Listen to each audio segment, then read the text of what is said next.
So the classical definition of heart failure is twofold. One is the inability of the heart to pump blood forward at a sufficient rate to meet the metabolic demands of the body. This is so-called forward failure, or a low output state. Other definitions of heart failure include the failure of the heart to adequately move blood forward, or the ability to have the cardiac output be maintained only in the setting of very high filling pressures or volume overload. And this is called backward failure. And patients, of course, can manifest both syndromes, both forward failure and backward failure.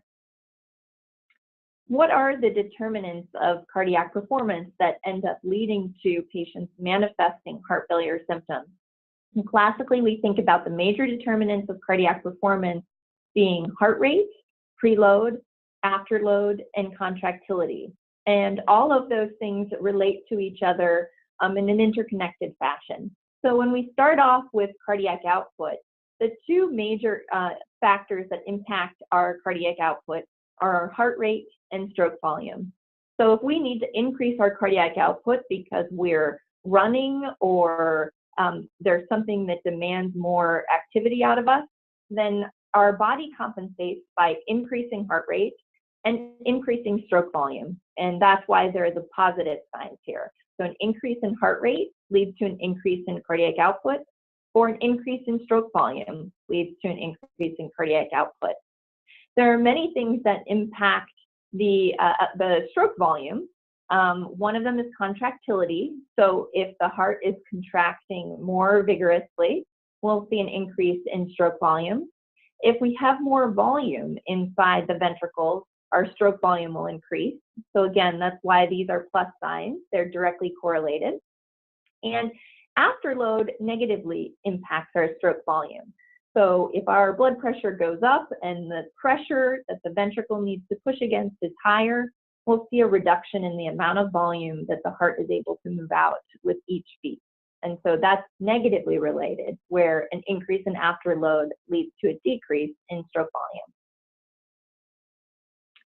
Pressure volume loops are a useful way of thinking about what happens during the cardiac cycle from a pressure and volume standpoint. And so the classical pressure and volume loop is shown here. So on our y-axis, we have the pressure inside the ventricle, and on the x-axis, we have the volume inside the ventricle. So during a contractile cycle in the heart, what we see is our volume increases during diastole, and then we have contraction, and during systole, we have ejection, so our volume decreases in the ventricle. And then during diastole, the pressure drops, but the volume remains the same. And this inside the curves represents stroke volume, or the amount of blood that's being moved during the cardiac cycle. And we can use the parameters on this curve to show us many different factors, but one of the ones that we think about clinically very often is ejection fraction. And if we're going to think about this curve and calculate ejection fraction, the way we can do it is by measuring the end diastolic volume, so the volume before ejection where we're at our fullest. So in this patient, it's 120 milliliters, minus the end systolic volume. So for this patient, it's 50 milliliters at the end of systole, divided by the end diastolic volume times 100, and that leads to our calculation of ejection fraction.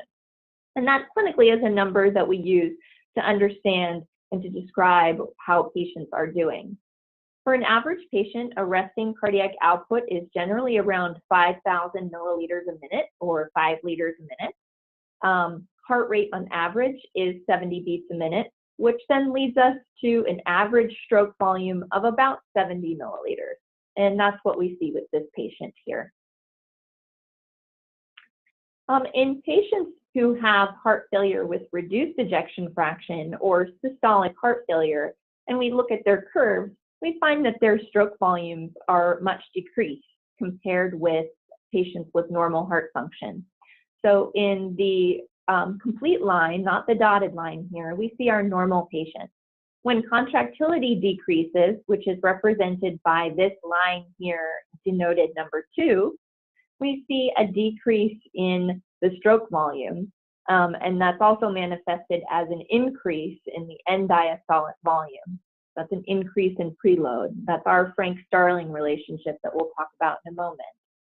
And so a patient who has heart failure is moving less blood, in part due to decreased contractility with each heartbeat. And this is shown here on this curve where we have cardiac output, and then we have left ventricular end diastolic pressure. And so for any given pressure in a patient with heart failure, because of the reduction in contractility, we see less cardiac output. So at the same pressure, we're moving less blood flow. At very high pressures, patients will manifest clinical symptoms of pulmonary congestion. At very low volumes and very low cardiac output, patients will manifest hypotension or low blood pressure. Now, because going back to that very first slide where we talked about the determinants of the normal cardiac function being preload, afterload, and contractility, that's what we have presented here. So in a normal patient, when we increase preload, we will increase the stroke volume. And when we decrease afterload, we will increase the stroke volume. And when we increase contractility, we will also increase the stroke volume. So in a normal patient, these are the ways that we can compensate to various factors that require more cardiac output. As we can see on the prior slide, these compensatory mechanisms are impaired in patients who have heart failure. So when we talk about the heart performance during exercise, we talk about, again, these preload, afterload, and contractility as having a major impact on how we respond to different demands in the heart. And so this is an example of the Frank-Starling curve, where for any given pressure, we anticipate an increase in cardiac output. And so for a patient who has, let's say, normal contractility, this is what our relationship will look like. So at a left ventricular end diastolic pressure of about 10, our cardiac output would be about 7.5. For a patient who has heart failure where contractility is decreased, for a left ventricular end diastolic pressure of 10, now we only get a cardiac output of about 5. As we increase preload, we will increase pressure, and we will also increase the cardiac output as well. And that's sort of the primary kind of underline of what the Frank-Starling relationship tells us, is that as we increase volume, we increase pressure, and we will see some increase in cardiac output. That increase is attenuated in patients who have heart failure. So at the crux of why patients develop heart failure, we have to understand what the processes that are impairing our normal compensatory mechanisms are. And so sometimes these are disorders of impaired contractility. And what could impair contractility? Commonly, it may be coronary artery disease, leading to an ischemic cardiomyopathy after a heart attack.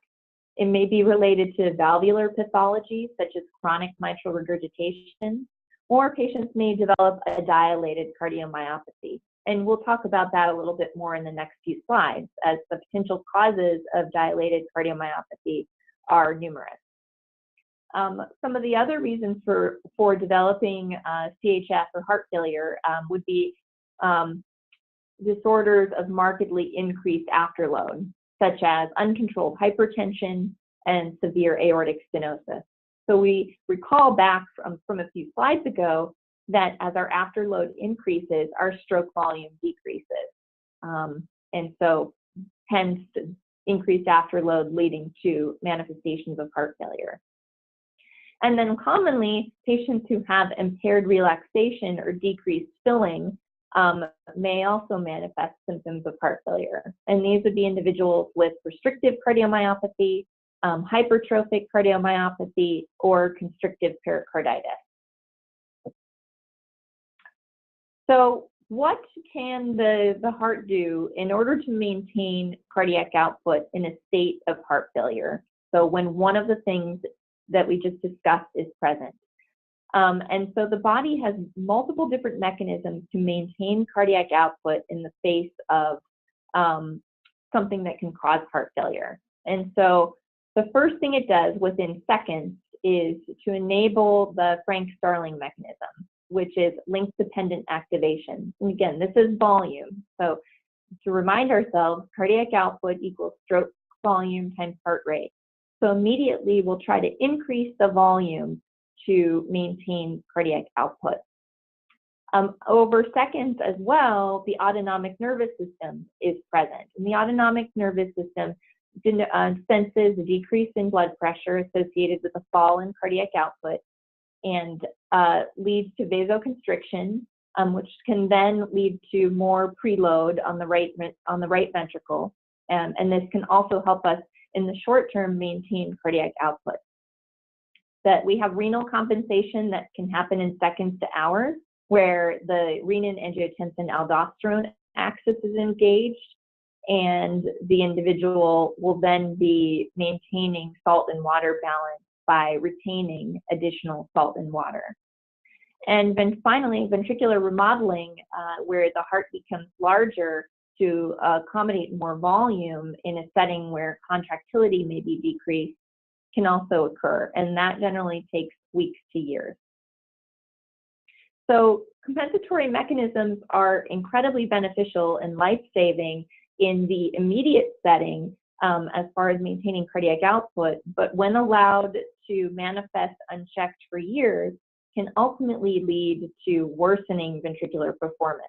And so as we'll discuss in the management part, a lot of what we do in managing heart failure is actually trying to stop or put a brake on some of these compensatory mechanisms that sort of get started and then continue on unabated and ultimately lead to worsening heart function. So what we see is this vicious cycle of congestive heart failure, where we have a patient for whatever reason may have developed depressed ventricular performance, which leads to a reduction in cardiac output. And then we get engagement of our compensatory responses, which would include sympathetic stimulation, upregulation of renin-angiotensin and aldosterone axis, vasopressin and endothelin, all to cause vasoconstriction. This leads to increased systemic vascular resistance and increased afterload. Now, immediately, we need this increase in vascular resistance to maintain perfusion pressure, but in the long term, this increased afterload ends up leading to further depression of ventricular performance, as we talked about previously, that afterload reduces stroke volume, which is going to in turn reduce cardiac output. So although we need these compensatory responses in the short term to maintain adequate perfusion to the body, in the long term, persistence of this elevated systemic vascular resistance leads to depressed cardiac performance. Additionally, remodeling is something that, although is a compensatory mechanism, also leads to a reduction ultimately in cardiac performance. And so we have ventricular remodeling happen all throughout development. And so during the pre and postnatal cardiac growth, we see the heart grow. During pressure volume overload, so patients who have hypertension or aortic stenosis, we see concentric LVH, which you can see in this picture here. The heart wall is very thickened compared to what we would expect the normal heart to look like. And then in patients who have volume overloaded left ventricular hypertrophy or so-called eccentric LVH, due to pressure volume overload situations like mitral regurgitation, AV fistulas, or hyperthyroidism, we may see the heart enlarge, not necessarily thicken, but chamber size dilatation is present in those situations. So to return back to the causes of heart failure, again, we sort of split them in between several different categories: coronary artery disease, restrictive cardiomyopathy, infiltrative cardiomyopathy, and non-ischemic cardiomyopathy. And under each one of these are various forms of cardiomyopathy, which may lead to heart failure.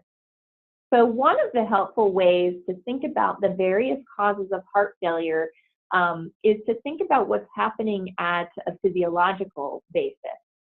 And so for patients who have an increase in their left ventricular end diastolic volume, those are people who have that very wide, large, the walls aren't thick, but the chamber size is dilated part.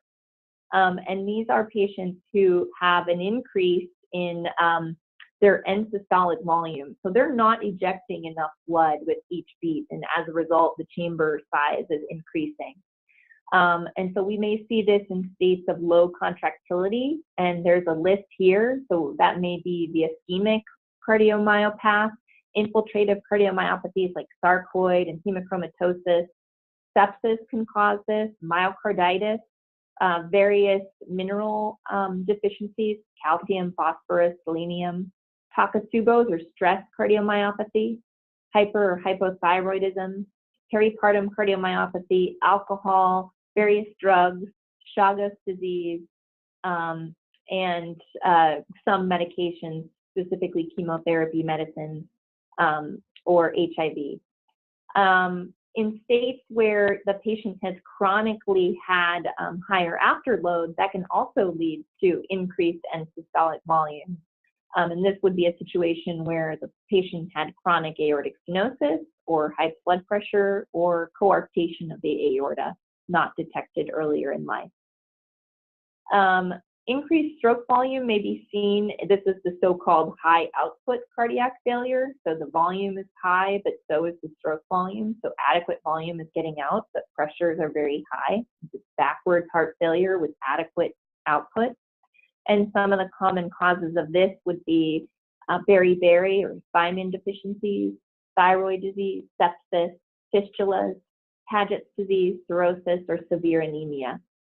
And sometimes it's due to an intracardiac abnormality like a ventricular septal defect, mitral regurgitation, aortic insufficiency, or bradycardia. So these are what we think of as being the very enlarged, big chamber sizes. But on the other side, we may have a normal ventricular volume, and these are the so-called stiffened hearts.